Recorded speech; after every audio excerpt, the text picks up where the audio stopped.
Good. And so, natural impulse, he tells us, for more aggressive Christians is to take up the challenge, right, and attempt to prove the other person wrong. Yeah. He says, don't do it, right? If you try, it's harder, right? Yeah.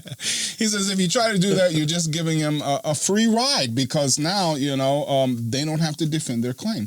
And so, this is, I think, one of the major issues and the differences between presuppositional apologetic and evidentialism and other kinds. Oftentimes, folks are making these assumptions and they're not being challenged with regard to, that particular assumption, right? Reason, we have to be reasonable. Okay, well, fine. Now we want them to say, okay, what's the basis of reason? Where did it come from? What's the source of reason? That sort of thing. Right. So we don't let them get by with just assuming that reason is something that we all use and can use, and that it exists and that sort of thing. Well, where did it come from? Yeah. Oh, right? you believe in miracles? God could just topsy-turvy the entire universe if he did exist and created miracles. Well, hold on.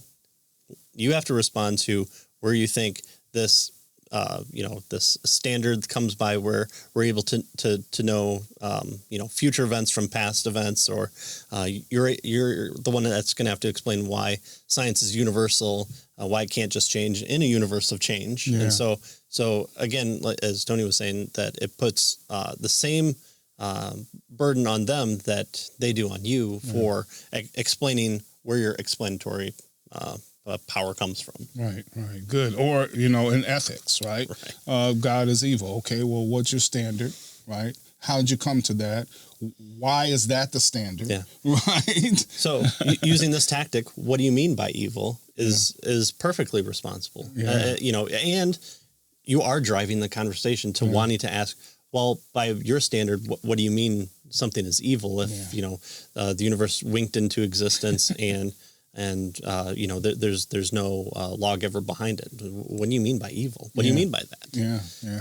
So as he says here, at least for aggressive Christians, the natural impulse is to kind of jump on it like a dog on a bone, right? Yeah, especially if you know the subject. Yeah. He says, don't do this, right? We're letting them off too easily, right? He says the key here is not to allow yourself to be thrust into a defensive position when the other person is making the claim. It's not your duty to prove him wrong. It's his duty to prove his view is correct, right? I mean, if they make a claim, again, if initially it's their responsibility to prove that their particular claim is correct.